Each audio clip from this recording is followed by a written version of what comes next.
There you go. All right. So welcome to the Rook community meeting for June 16th, I believe is today. And we'll go ahead and get started. And I should share my screen with the agenda document. And let's see, share screen, there's that button. And I think I want that window here, okay. You can tell I don't use Zoom enough. All right, you can see my screen now? Yeah. Yes, we can see your screen. All righty. So the agenda, well, it's pretty short so far. So we'll see if we keep it short or if we end up with lots of topics. That seems to be what happens. If you don't start with a long agenda, it gets long anyway. All right, milestone checkup first. On the 1.2 project board, well, no releases are planned. I don't think we have any issues worth looking at. Let me just click on this, the project board just to confirm. So no issues are showing up there for discussion. And I think that sounds good. Backboard's really focused on 1.3 at this point. So moving on to or anything on 1.2, anybody wants to bring up? I think that's old news, right? On 1.3 then, to open that board, we've been on a cadence of having the patch release about every other Thursday. So I think we'll just keep with that this week, and whatever fixes are in by Thursday, we'll get that out in the patch release. I don't really know of any big issues that we still need to get in. We do have a few issues that are showing up in progress. Maybe I'll just talk through each of these real quick. So this 3, it is under review. I believe still waiting for a response from some feedback on it. And yeah, I think this one was just of interest to the person who opened this PR. I don't think it's urgent for others to get it in. On 5.2.2.3, the Octopus Ceph dashboard is still not working. We're waiting for a fix on the Ceph side. There's not much we can do on the Rook side still, unfortunately. I haven't heard, surprisingly, any reports of that issue. Maybe people are just finding it, that it exists as a known issue. I'm just curious, have other people heard of complaints of the Octopus dashboard not working? Or are people not upgrading it to Octopus, maybe? Alexander, any sense of that from your side? I don't think I've heard anyone with issues anymore in the Slack chat. Mm-hmm. Yeah. So anyway, I believe it's still an issue. I'm just curious why more aren't complaining if it really is still an issue. But okay. Next to issues around bucket creation, and I don't, I'm not aware of the status on those or if anybody's waiting on those. Maybe we could even move those out to 1.4 if they're not urgent. So if nobody has an opinion on those, I'll take a closer look and probably move them out. And then the last one isn't really tied to the 1.3 release, but would be nice to get that. We've got a PR that will contribute Rook Ceph operator, at least as an OpenShift operator. And I believe the last blocking issue with that one is that we have the SCC, the security context constraints that Rook needs, and which the OLM doesn't seem to support. I'm not sure what other projects are doing for that workaround, but it would be nice to get this in.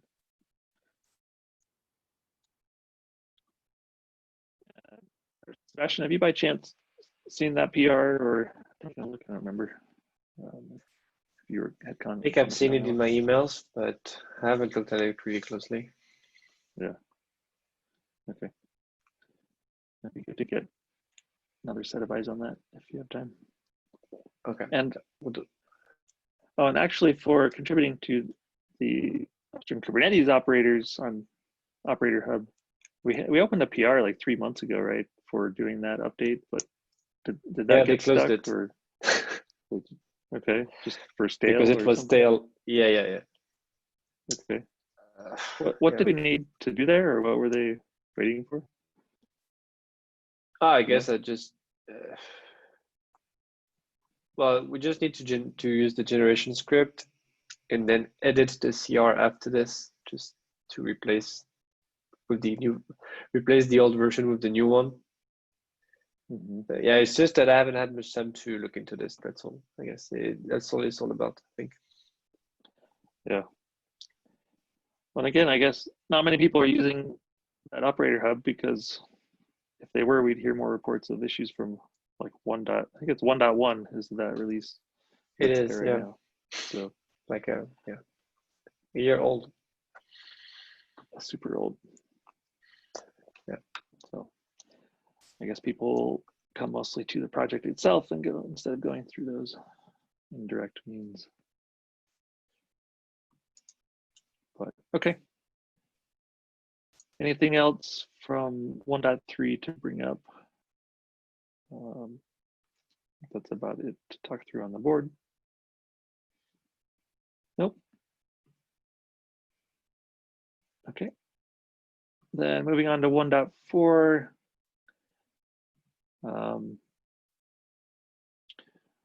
Yeah, we don't need to talk through all these issues, but I mean, 1.4 is in progress.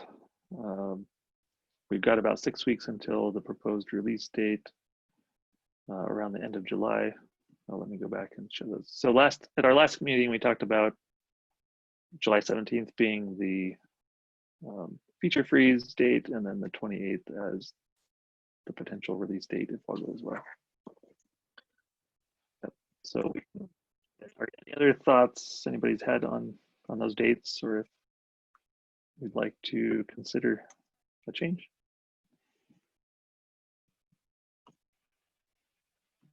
All right, so we'll keep those for now. All right. Any other comments on the release dates or any of the projects? Or we'll move on to the general section. All right. First topic then is graduation. I don't have any update here in the last couple of weeks, and I'm feeling unfortunately like it's a bit stalled in committee type of thing. We've done all the due diligence on our side. We're just waiting for the storage SIG to put together their final recommendation and call for the vote. So yeah, I'll follow up with Jared and Saad on that so we can push that along. And everything we know of, we've done for graduation. It's just, let's get it done from committee.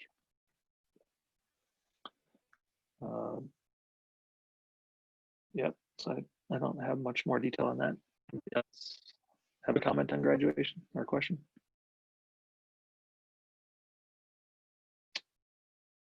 Alrighty. So Google's Summer of Code.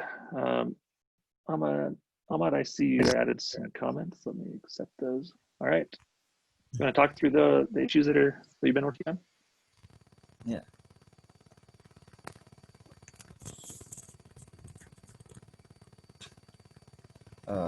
Yeah, NFS server memory leak already fixed in the TR.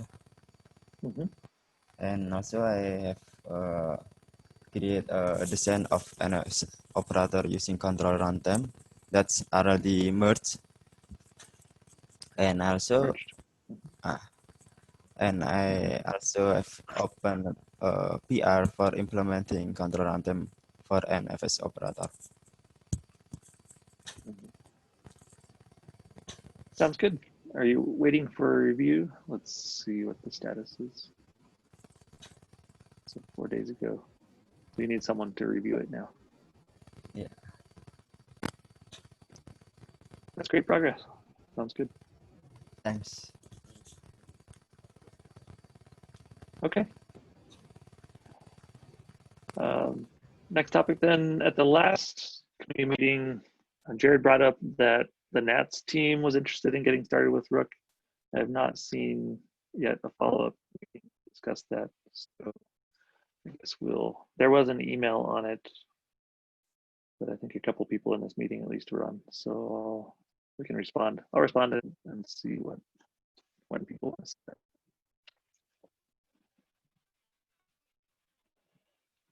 And already down to the last topic on the agenda. Just wanted to get the visibility up on this. The CSI driver, I should say Ceph CSI driver, is not currently set up to use multi-arch architecture images. And there's some new discussion on how we can get that going. Someone from the community posted a workaround where they basically pushed it to a multi-arch place, but we need to get that onto an official Ceph CSI release. So I think we need to make that a priority. And so, yep, talking to the CSI guys about that. I don't think they're on this call, Humble or Madhu. Probably not. It's kind of late there in India. Although we do have others from India, so that's, at least it's not past midnight. And yeah, there's definitely lots of other PRs happening, issues. Are there other issues that people want to bring up? Sebastian, anything? Blaine to bring up? I got something to bring up. Alexander, yep. Let me quickly try to find the issue number. That's not what I wanted to do. Here we go. I have assigned myself 2 issues, which where are they? Come on, get up. Oh, there we go. Number 1793 and 1543. You don't necessarily need to go to them. They're basically about us using a linter, something like GoMeter linter, or would keep it generally just some linter in general for our code in the CI, and more or less as the CI would otherwise completely break us doing anything, more or less working on resolving issues like the license header being, well, one line too close basically to the package name line, whatever you want to call it, and add missing comments and such like that. That's more or less what I'm trying to look into right now. Okay. So I'm what was trying the to issue number on that? It's 1793. Okay. And 1543. 1543. Yeah. Well, and we already, the CI does some linter already, but it's not the full. It's more like more it's just formatting basically, like a basic formatting. So it's not directly linting. Well, that's also linting to a certain extent, but the go format command is just like, hey, I'm going to format it right, and I think the go vet was it. That's then would shout about, hey, there has been changes or something. But the linter part is more in regards to that everything that is exported has a comment that, well, the things that make sense should have comments and such. And that the comments are in the correct format.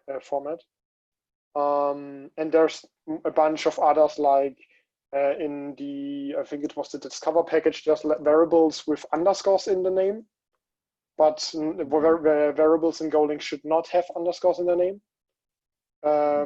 It's such things. It's more or less kind of like, if you think about it, kind of like style things to a certain extent.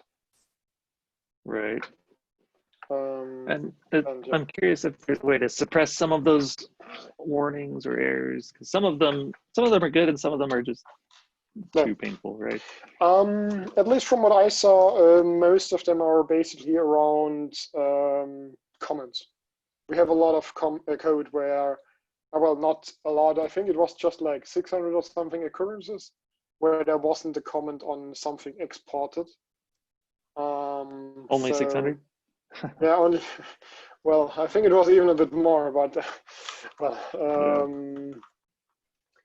it's more or less one of those things that's, well, why not? Like, let's fix it. At least my Visual Studio Code I'm using with the Go plugin. By default, I'm not sure. I think you were using Visual Studio Code as well, Travis. Yeah. At least for me, when I basically open, well, any file, I get, hey, this file has a missing comment or something like that. And, you know, why not just get rid of it, basically, at least of the comment part. And the others, well, we would need to see. But at least as far as I've seen the messages from the linter, everything was in the part of being, well, perfectly reasonable to fix. Okay. Yeah, since that'll touch a lot of source files, we might wait a few more weeks till we're a little closer to 1.4 to avoid merge conflicts. But yeah, but it would be nice to improve that, the Go linter errors for sure. Okay. Yep. Sounds good. One other thing that came to mind is drive groups. Did you want to bring that up here and just the latest status?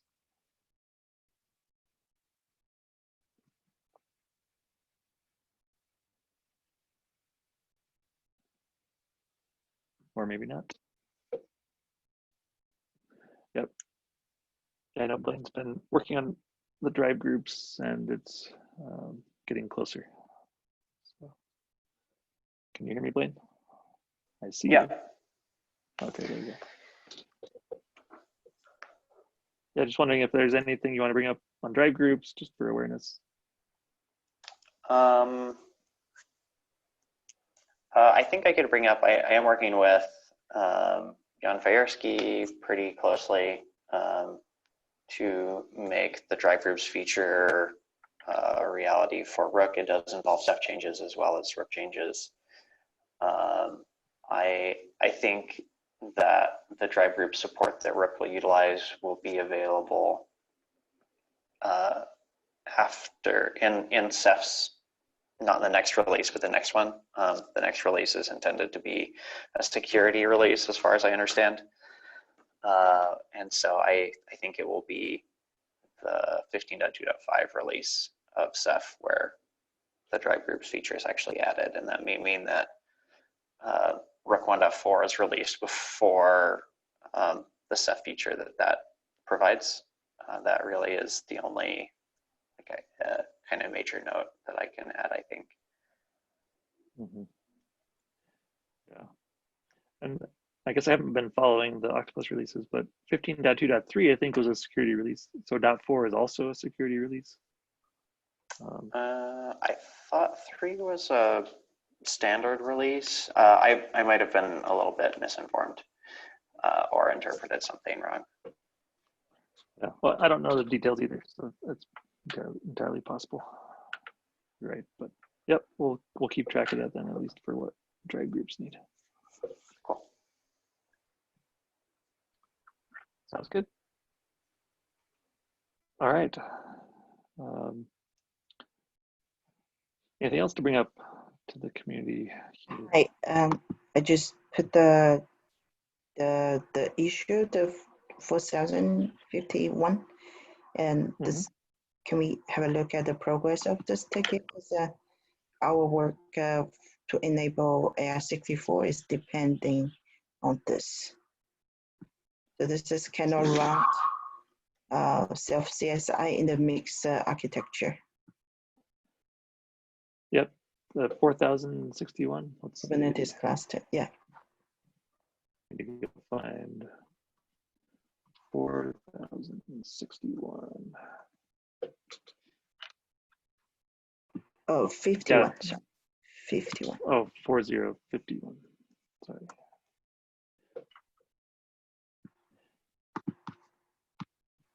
Yeah. Oh, and did you just join? We were talking about that a few minutes ago.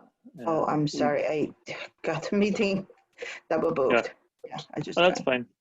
Yeah, we can cover it again briefly. So we definitely need to fix this. And I think, yeah, the whole discussion about, somebody has a workaround, but we're planning on getting this fixed. I was commenting on so there's the CSI issue that's linked from the Rook issue. So the CSI issue 1003. Let me open that one. So there's been some discussion about how that can happen and get that working. So there's still a question about whether Quay.io supports it for unpaid accounts, which the CSI is on. But even if it's only a paid account, I think we need to get it working because it's a real problem. I agree.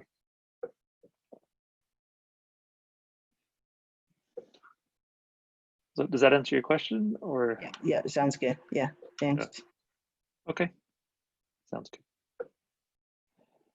Does anybody else have a topic to bring up?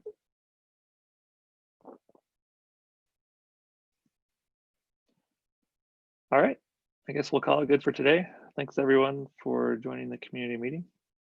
And I will stop the recording if I can find the right button. And all right. Thanks. Stop recording. Have a good day.